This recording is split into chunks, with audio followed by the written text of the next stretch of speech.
আমার নাম আনিসুর রহমান।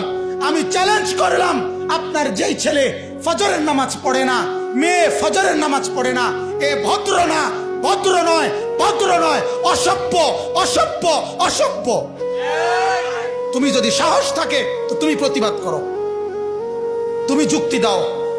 আমি বসুন্ধর কারণে তুমি বলো, সেজদাবিহীন কোন মুসলমান ইমানদারের ছেলে, মেয়ে, বিবি যার কপালে সেজদা নাই, সে শিক্ষিত হয় নাই, সে সভ্য হয় নাই, সে ভদ্র হয় নাই।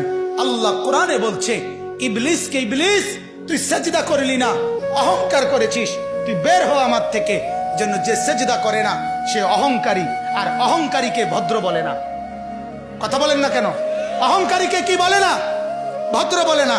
নাই তো বলেন আপনি পৃথিবীর কোন ডিকশনারিতে আছে কথা যে অহংকারীকে সভ্য বলে, অহংকারীকে ভদ্র বলে? আল্লাহ তো কোরআনে বলছে সেজদা না করা এটা অহংকার। এটা কি বলেন না? তাইলে অহংকারী কি ভদ্র হয়? অহংকারী কি সভ্য হয়? অতএব ছেলেকে ভদ্র বানান, ছেলেকে সভ্য বানান। পড়েন আপনি, কোনো সমস্যা নাই। বাংলা পড়েন, অঙ্ক পড়েন, ইংরেজি পড়েন, পদার্থ পড়েন, জীববিজ্ঞান পড়েন, হিমালয় পর্বত ফুরাটা ফইরা বাইতে পড়েন, কোনো মানা নাই। আটলান্টিক মহাসাগর পইরা বাইতে নালান, কোনো আপত্তি নাই। কিন্তু কোরআন বাদ দিলেন কেন? সেজদা বাদ দিলেন কেন? গোলামি বাদ দিলেন কেন? বন্দিগি বাদ দিলেন কেন?